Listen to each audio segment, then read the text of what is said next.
Welcome to the Bradlink Podcast, your home for expert wedding planning advice. This week, we've been talking all about cleanup tips for the end of your wedding night. Now, there are plenty of weddings where the grand exit takes place and friends and family and loved ones give away their hugs and exit towards their car, leaving just one or two people behind in the venue looking around wide eyed, asking each other, "What are we going to do with all this stuff?" A common thing that is forgotten when people are planning their wedding is actually planning cleanup and getting out of the venue at the end of the night. That's why we created the cleanup fact sheet. It'll get you organized and ready for the end of the event and all that the cleanup entails. You can download it with the link below. And of course, we have some expert wedding planning advice to give you today all about cleanup. So, first and foremost, let me tell you some major cleanup items to make sure that you remember. Otherwise, it might break your heart. One is the bouquet, next, the veil, next, gifts and cards, then your guest book, and then anything that's really sentimental. Usually, I would say to assign one person to be in charge of each so you know that the job gets done. Anything else other than that, if it's forgotten, it probably won't break your heart. So, next, let's talk about flowers. You can ask family to take centerpieces home to enjoy, but make sure they aren't giving away any rented vases when you do so. Even then, I'll warn you that most people won't want to take your centerpieces at the end of the night. It's just at the end of a long event and they probably don't want to deal with it, or maybe they're traveling a far distance home. Now, you can opt to donate your flowers instead to a place like Random Acts of Flowers or a local nursing home. But make sure that you plan this in advance and understand the process. You can't just wing it during cleanup the night of the event. And also understand if you make no plans at all, just make sure somebody grabs your bouquet and then go ahead and come to terms with the fact that the rest of the flowers are probably going to end up in the trash. Now let's talk about cake. There is always leftover cake, and often no cake box. First, ask your cake baker to leave plenty of boxes for you.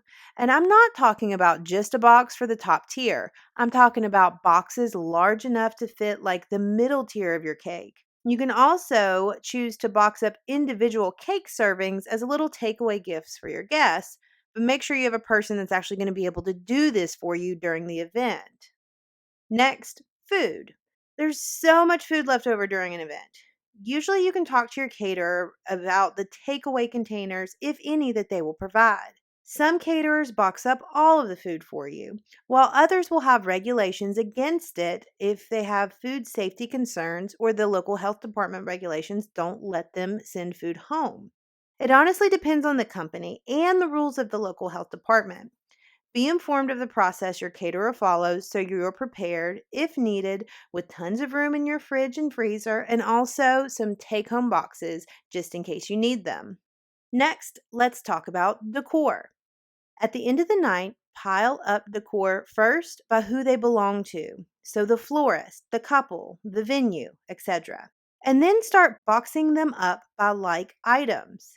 I personally never throw away any boxes or any packing material during setup so that I have plenty to work with during cleanup at the end of the night.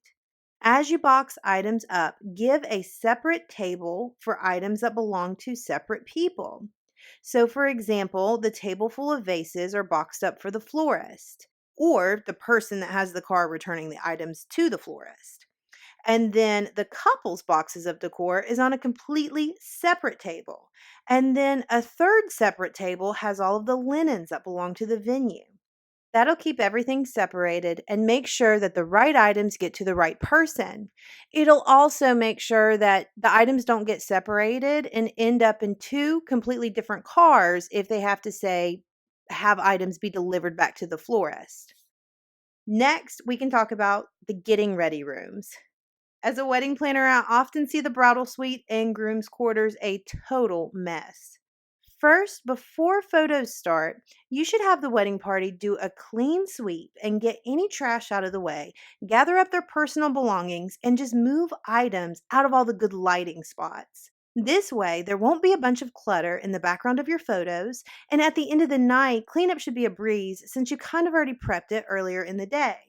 Now we need to talk about trash. Most full service caterers will handle cleaning up trash during the event and taking it to the trash bin. If your catering contract doesn't have them stay the entire time, your coordinator or family may have to deal with taking it to the dumpster at the end of the night. If your venue does not include trash service, then you can look into renting a temporary dumpster with a pickup from your local waste management service so you don't have to haul it offsite in a vehicle yourself at the end of the night. So, final tips. Want to know a really easy way to get out of cleaning? Pay your wedding pros to do it for you. From coordinators to servers to florists to rental companies, all will offer some sort of cleanup package. You probably just have to pay for it. Next, don't forget our cleanup fact sheet can help you get your clean on in an organized fashion that ensures you don't forget any of your details. You can download it with the link below. And for more expert wedding planning advice, just follow us at The Bradley.